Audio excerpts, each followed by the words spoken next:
Muy buenas noches, amigos de esta misma semana. Muy buenas noches, Diana. Muy buenas noches a todos. Hoy con varios temas a tratar. Tenemos que hablar sobre las medidas que se están tomando para evitar que República Dominicana sufra la hambruna que ya se prevé que va a provocar la guerra de Ucrania. También en el tema de la justicia hay mucho que decir esta semana. Sí, también con el tema de la corrupción y hay nuevas operaciones develadas por el Ministerio Público. Y vamos a hablar de lo que está pasando en el Congreso, porque está caliente ese ámbito. Y incluida una declaración de la nobleza de parte de uno de sus miembros. Que ellos adquirieron un título nobiliario con la Diputación. Vamos a hablar de todo eso cuando regresemos.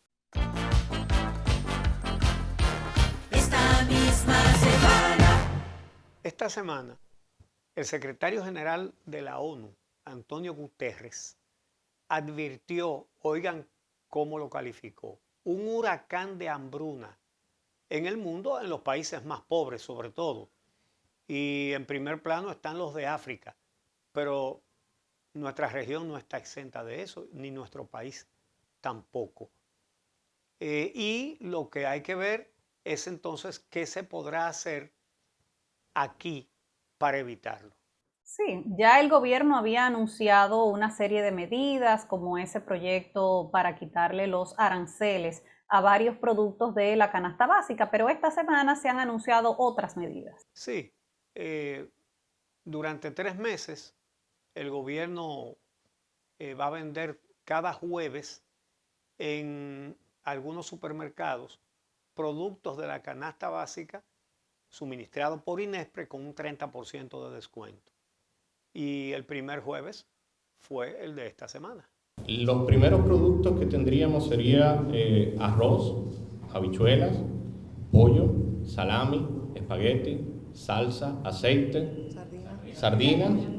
Bueno, y además se va a integrar a la red de abastecimiento social para utilizar las tarjetas de ayudas sociales del gobierno a grandes supermercados, a las grandes cadenas de supermercados, sobre todo aquí en el Gran Santo Domingo y en San Cristóbal, después de que se descubriera esa mafia que se dedicaba a estafar y que hizo robos millonarios con la tarjeta Supera. Sí, porque los lugares donde más clonaron tarjetas de personas, muchas de las cuales tienen como única entrada económica ese subsidio del gobierno, son 1.600 pesos mensuales, y colmaderos y hackers confabulados les robaron cientos de millones de pesos a las personas que están bajo esos programas sociales. Pero vamos a abordar un poquito más adelante en el programa ese tema porque está la queja de los colmaderos de que se integre a las grandes cadenas de supermercados. Pero por otro lado, también han estado los supermercados registrando gran asistencia después de que se anunció ese descuento del 30% en los alimentos de la canasta básica todos los jueves. Vamos a ver un poquito de cómo fue eso. Estamos recibiendo a nuestros clientes, esperemos que lleguen más. Ya este ha sido el inicio de la semana, próximamente la próxima semana va a ser mejor la aceptación de los clientes. Cada producto está señalizado en su área original, pero también hicimos algunas exhibiciones adicionales, un poquito más juntas para que el cliente pueda percibirlo. Con esto una familia puede resolverse en una semana, yo lo veo excelente. No, esto está excelente. Si eso continúa así, le va a quitar un poco de hambre a mucha gente. ¿Tú me entiendes?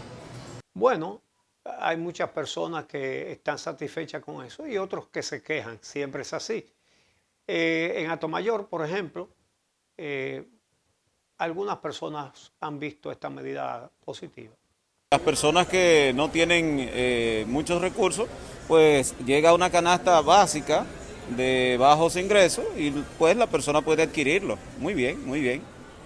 Muy interesante para las personas que no tienen los recursos necesarios para la canasta familiar, ya que tú sabes que están bastante caros.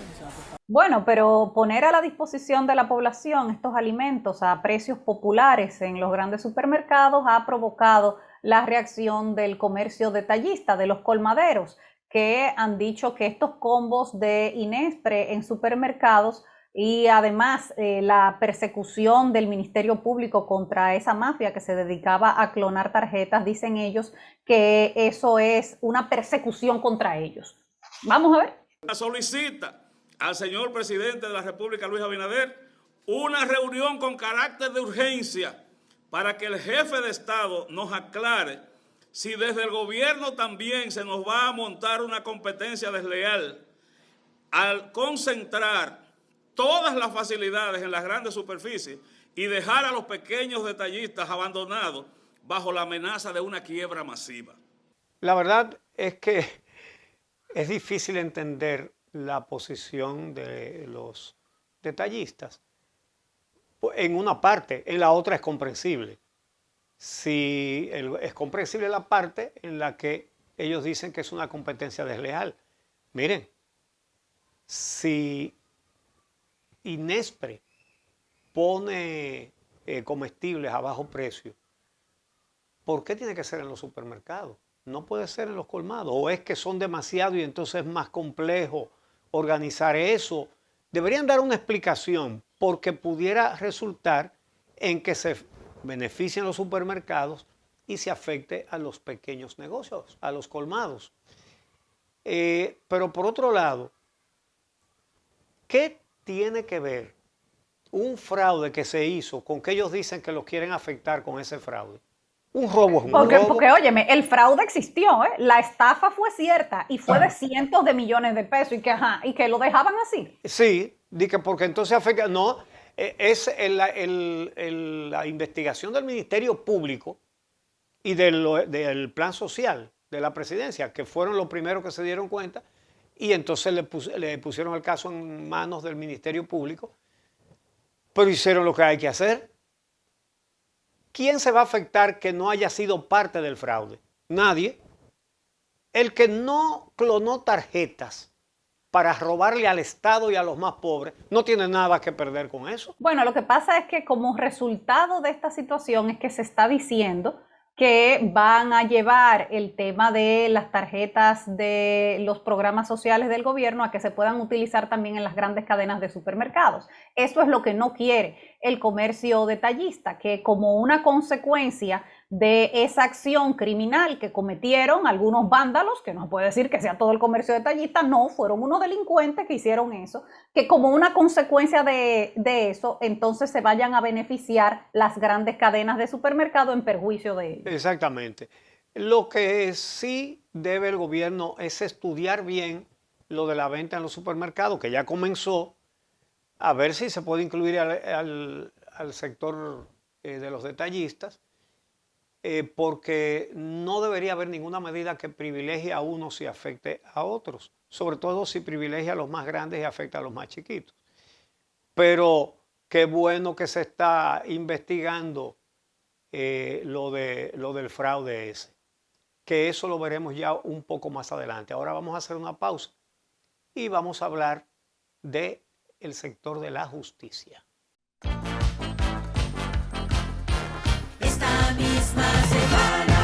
Bueno, vamos a empezar, varios casos en la justicia, pero vamos a empezar por aquel caso del tumbe que dio un grupo de policías en Barahona, el tumbe de droga, porque esta semana el juez de instrucción de Barahona, Daniel Medina, le varió por presentación periódica y 100,000 pesos la prisión preventiva a esos agentes que estaban involucrados en ese tumbe de drogas y en el secuestro del cabo Esteban Amado Félix Batista, alias Chatica, que fue el que confesó todo, el que contó cómo habían dado el tumbe y cómo habían participado varios miembros de ese destacamento, incluyendo hasta coordinadores de esa localidad de Barahona en ese tumbe de más de 400 kilos de cocaína. Habría que ver si esa decisión de ese juez de quitarle la prisión preventiva y cambiársela por presentación periódica y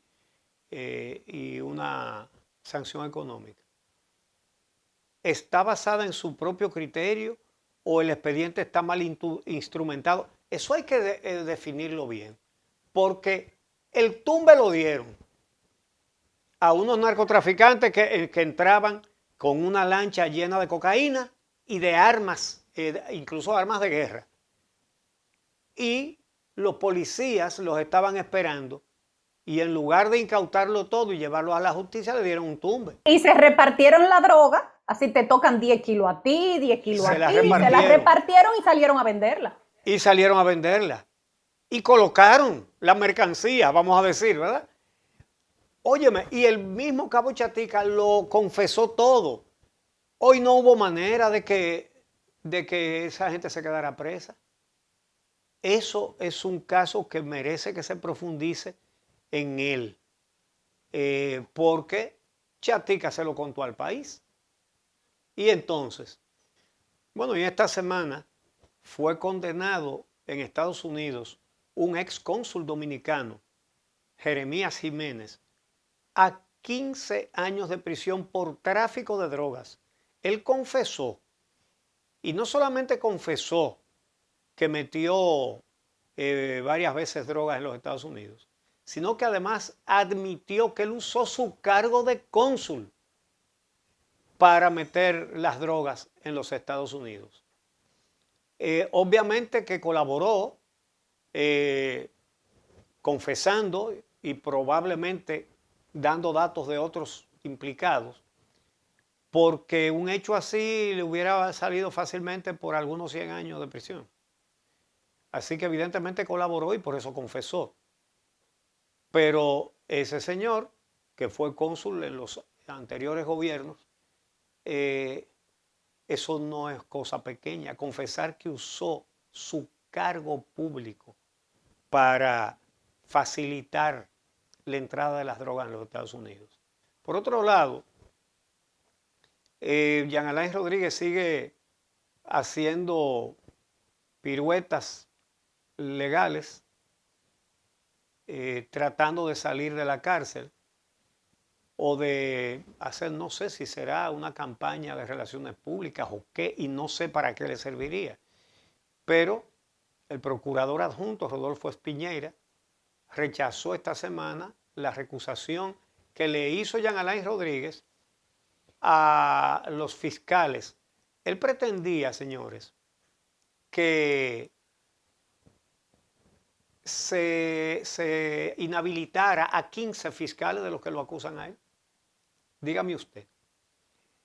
Entonces, Espiñeira consideró que Jean Alain Rodríguez solo pretendía o solo pretende evadir la persecución penal de que es objeto y que su demanda no tiene asidero jurídico de ninguna clase. Él se ha dedicado, o su defensa se ha dedicado a recusar jueces, a recusar fiscales, a pedir inhabilitación de fiscales, en vez de concentrarse en responder a las acusaciones que están contenidas en el expediente que hay en su contra. Que por cierto, esta semana también se constituyó en actor civil el Estado Dominicano y demandó a los involucrados de la Operación Medusa, encabezados por Jean Alain Rodríguez, por más de 9.000 millones de pesos en daños y perjuicios contra el Estado Dominicano.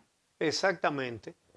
Bueno, él demandó hasta a una jueza de instrucción y a una secretaria de la jueza. A la jueza por 15 millones de pesos y a la secretaria de la jueza. Bueno, pero todas esas patadas voladoras le han salido mal porque no tienen base, porque no tienen fundamento, que es lo que le ha dicho el juez Espiñeira en su fallo. Que se concentre en responder a la persecución penal que hay en su contra, que las acusaciones son muy serias, son muy graves y están fundamentadas en un documento que tiene más de 3.000 elementos probatorios que ha sometido el Ministerio Público. Mira, vamos a hacer la pausa y cuando regresemos, la Operación Iguana, otro caso revelado por el Ministerio Público, otra mafia desmantelada por el Ministerio Público, que en este caso se dedicaba a introducir ilegales a través de la frontera a República Dominicana con agentes de migración involucrados. Esta misma semana.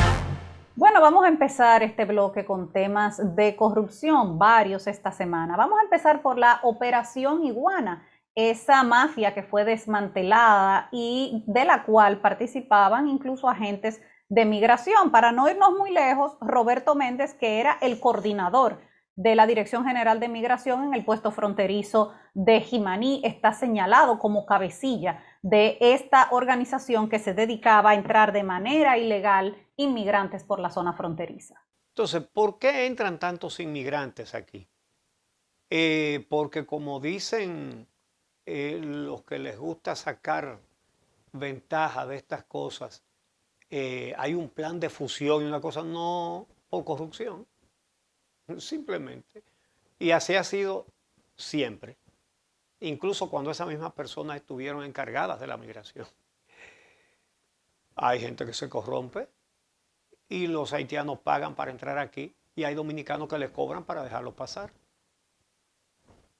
Eso no es un secreto para nadie. Obviamente es grave. En este caso lo hizo un funcionario del actual gobierno, ¿verdad?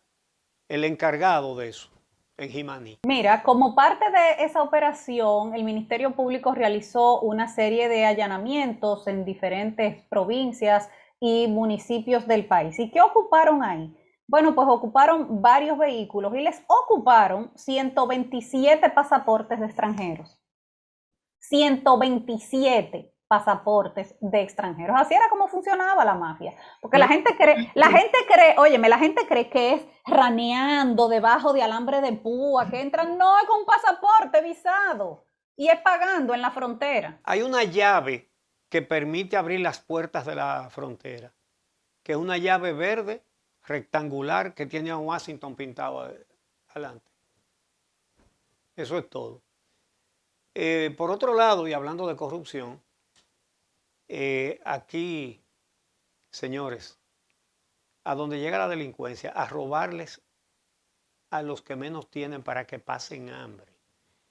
La tarjeta Supérate le suministra a personas pobres 1.600 pesos mensuales para que coman, para que sobrevivan.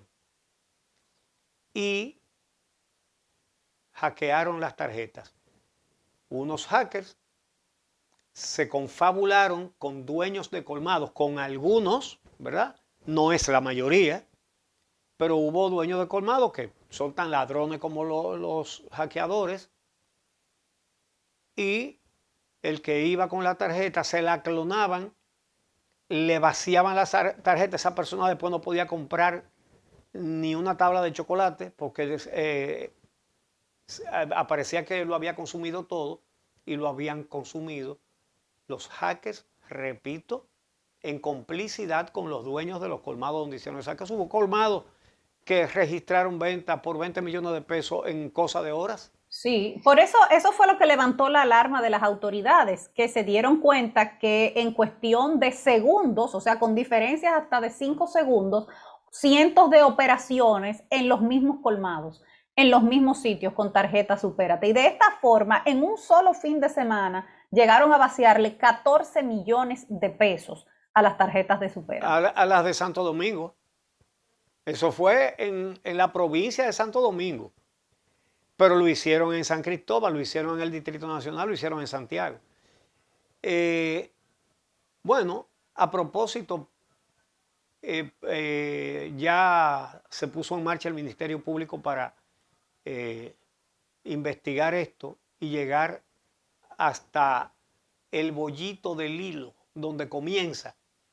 Y se celebró una reunión en la Procuraduría General de la República a puertas cerradas con los principales funcionarios del Gabinete Social para tratar ese tema. Oigan quiénes estaban en esa reunión. La procuradora Miriam Germán Brito, la procuradora adjunta Jenny Berenice Reynoso, directora de persecución del Ministerio Público, e Iván Félix, procurador adjunto para crímenes de alta tecnología. Ya nada más falta esperar qué nombre le pondrán a esta operación. ¿Le pondrán Supérate? ¿O escóndete? Escóndete, entrégate, algo así. Algo así. Exactamente. Sí, lo que han podido hasta ahora determinar las autoridades es que en varios casos los dueños de colmado que estaban afiliados a la red y que participaron de este tumbe al Estado, lo que hicieron fue prestarle los verifones que se utilizan para poder pasar las tarjetas de Supérate, prestárselo a los hackers. No, y en sus mismas máquinas fue que se hackearon las tarjetas.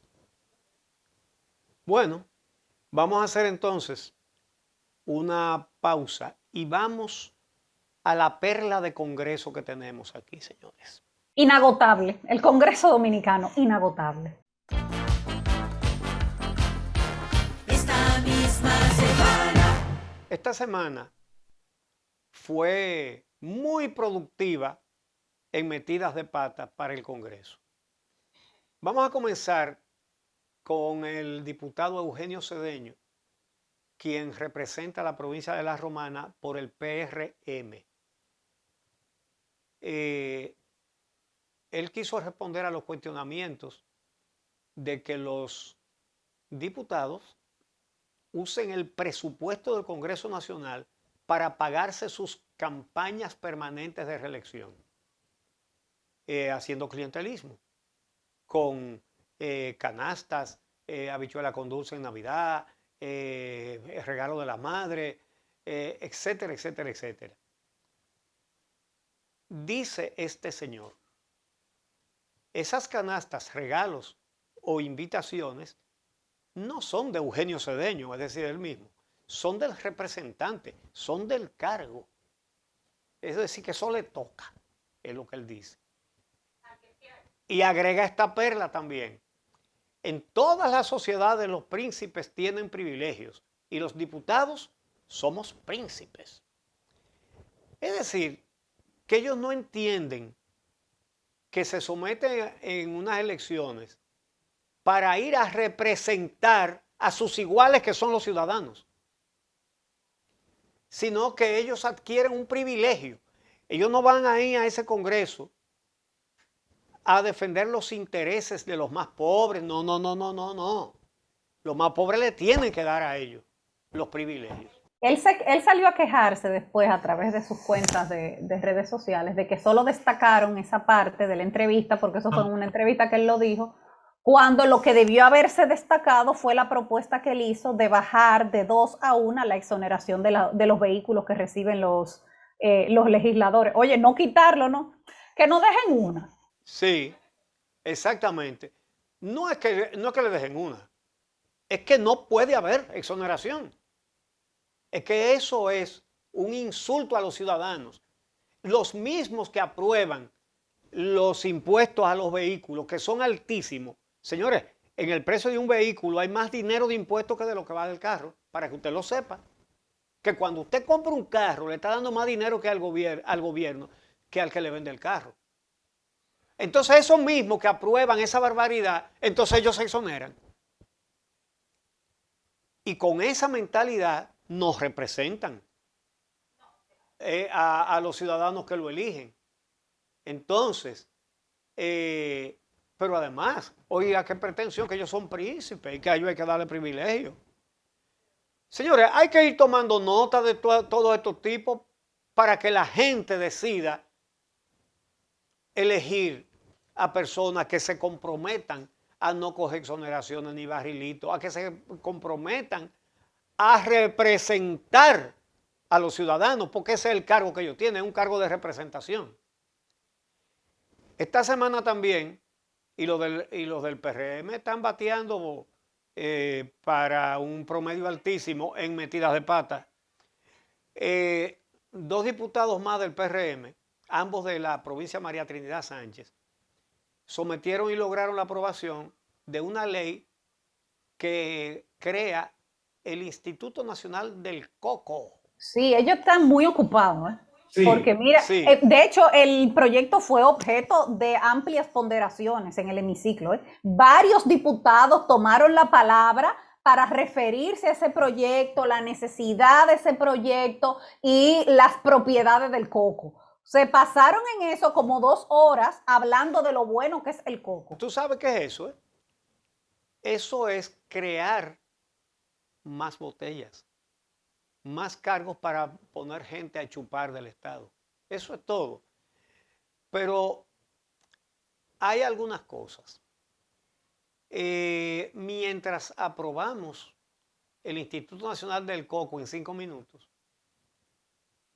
la ley de extinción de dominio, ¿cuántos años que tiene el Congreso? Son como 8 o 10. Y no se aprueba. La ley que permite que el Estado recupere el dinero que le han robado, eso no lo aprueban. Años y años, años van y años vienen y nada. El Instituto del Coco sí. Que por cierto, de estos 2 diputados, uno de ellos, que es Napoleón López, cuando usted busca su historial, él ha sido candidato al Congreso 4 veces, creo que 5, por 4 diferentes partidos. Oigan, si esto no es un récord, debe ser un buen averaje. Él fue candidato a senador del Partido Reformista en el 2002. En el 2006, candidato a diputado por el PLD. Perdió con el Reformista y con el PLD. Perdió también en el 2010, que fue entonces con el PRD. Y en el 2016 fue por el PRM para diputado y ganó en el 2020. Es decir... Él ha pasado por todos los partidos ya. Ha sido candidato de 4 partidos, señores. Bueno, ya sabemos cuál es la especialidad de ese, es moverse para donde se pueda pegar. De décadas aspirando al Congreso y llegar, lo que somete la ley del Instituto del Coco. Ahí están entonces, hubo una diputada hereditaria ahora. No, pero espérate, tú sabes que eso fue objeto de muchos relajos en redes sociales, porque entonces la gente empezó a opinar sobre todo a lo que le deberían crear un instituto. Que hay que hacer el instituto del Yaniqueque, que hay que hacer el instituto de la cativía, que hay que hacer de todo lo que hay que hacer un instituto en República Dominicana. Con muchos empleados. Sí, eso sobre todo. Entonces, había uno, no sé si, yo creo que existe todavía, el Instituto Nacional de la Aguja, que yo no sé si esa aguja ha cosido algo alguna vez. Pero además, ¿cuánta aguja hay que fabricar? Yo creo que todas las agujas que se necesitan en República Dominicana se fabrican en una sola tirada. Pero entonces, fíjate tú, el PRM otra vez sustituye a un diputado fallecido por su cónyuge. Es decir, que ni los diputados entienden que ellos están en el Congreso para representar al pueblo dominicano, para representar a sus electores, sino que el partido tampoco, o los partidos. Se muere uno, pues ya eso es un negocio, eso era un punto que se lo había ganado ese hombre con los votos de sus ciudadanos. Entonces eso hay que dejárselo a la familia, eso es hereditario, y son nobles, porque la nobleza es hereditaria. Y es un tema cíclico porque cada cierto tiempo pasa algo con algún diputado que hay que sustituirlo, ya sea que se muere o que lo meten preso, como está preso el diputado en los Estados Unidos, o que por un tema de salud tiene que renunciar, bueno, por lo que sea. Y lo que se ha propuesto es que quien ocupe la curul sea la persona que obtuvo más votos inmediatamente después de ese, porque es que un diputado y un senador son cargos electivos. Los elige el pueblo. ¿Con quién fue que lo hicieron así? Con los primeros que renunciaron, acuérdate que Josefa Castillo... del mismo PRM. Sí, del PRM. Hubo como 4 o 5 diputados que ganaron y después dejaron el puesto para irse al gobierno. Y querían poner, Josefa Castillo quería poner a su hijo, pero pusieron al que siguió en número de votos. Entonces tenemos diputados por herencia. Pero lo más importante del Congreso esta semana son las confrontaciones entre los mismos PRMistas. Y el más fuerte fue el de Alfredo Pacheco, presidente de la Cámara de Diputados, y el senador Antonio Taveras. Bueno, lo de Alfredo Pacheco fue incluso en un tono amenazante. Vamos a escuchar cómo él lo dijo en el hemiciclo, cómo él se refirió a un senador atrevido, dijo él. Que ese senador tiene una actitud desde que llegó contra los diputados. Está claro que se estaba refiriendo a Antonio Taveras por lo que él estaba criticando. Y Antonio Taveras entonces puso una serie de tweets, aquí los vemos, diciendo por qué él es atrevido. Y una de las circunstancias más importantes por la que él dice que él admite que es atrevido es por proponer la ley de extensión de dominio para que el Estado pueda recuperar lo que le han robado. Y que no se aprueba gracias a quienes, a legisladores del PLD, de la Fuerza del Pueblo, del Partido Reformista, del PRD y del PRM. Y del PRM, porque en el PRM hay muchísimos que están en contra de esa ley. Y por eso que tiene como 10 años y no lo aprueban. Entonces, por esa misma actitud, la modificación a la Constitución para consagrar la independencia de la justicia y de los demás órganos de control no tiene posibilidades en este periodo, por más que lo proponga Abinader y por más apoyo que tenga de la sociedad civil y de los ciudadanos en general, los que salieron vestidos de verde a reclamar justicia independiente. Entonces, fíjate cómo es que se oponen. Los del PRM que se oponen no salen a decirlo, pero se oponen. Ahora, los de la oposición sí salen a decirlo. Por ejemplo, Alejandrina Germán, que tiene un alto cargo en el PLD, dijo esto: la Constitución no está para modificarse cada vez que un presidente lo considere oportuno. ¡Ajá! El gobierno actual. ¡Ajá! Pero Leonel la modificó y Danilo también. O sea, los dos expresidentes del PLD lo hicieron y ahora es que a ella le llama la atención. Leonel Fernández y Danilo Medina reformaron la Constitución para continuar ellos dos en el poder. Lo hizo cada uno. Y para tomar el control de la justicia, nombrando al hermano de ella, a Mariano Germán, presidente de la Suprema Corte de Justicia. Pero ella dijo también lo siguiente: tampoco es el momento apropiado para una reforma.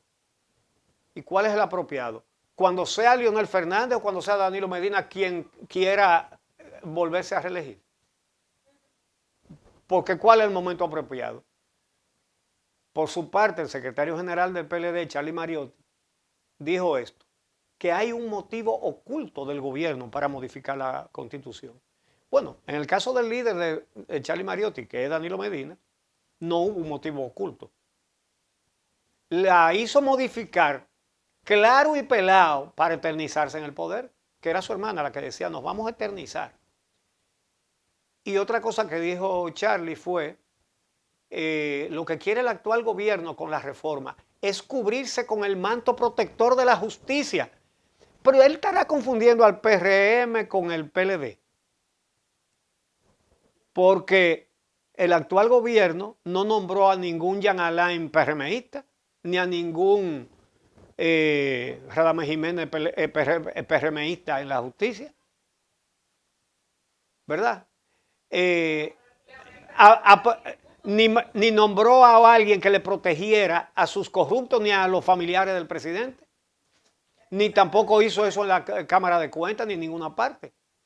Y finalmente, Leonel Fernández dijo que el Ministerio Público es independiente desde el 2010, desde su reelección. Pero él anda ahora como los principales dirigentes de su partido, Fuerza del Pueblo, con Radamés Jiménez, que primero fue del Comité Central del PLD, luego Procurador General de la República y ahora alto dirigente de la Fuerza del Pueblo. Y anda con Roberto Rosario, que fue primero del Comité Central del PLD, después presidente de la Junta Central Electoral y ahora alto dirigente de la Fuerza del Pueblo. Pero entonces él dice que el Ministerio Público es independiente desde el año 2010. Entonces tomen anotaciones. Para Leonel Fernández, el Ministerio Público de Radamés Jiménez era independiente.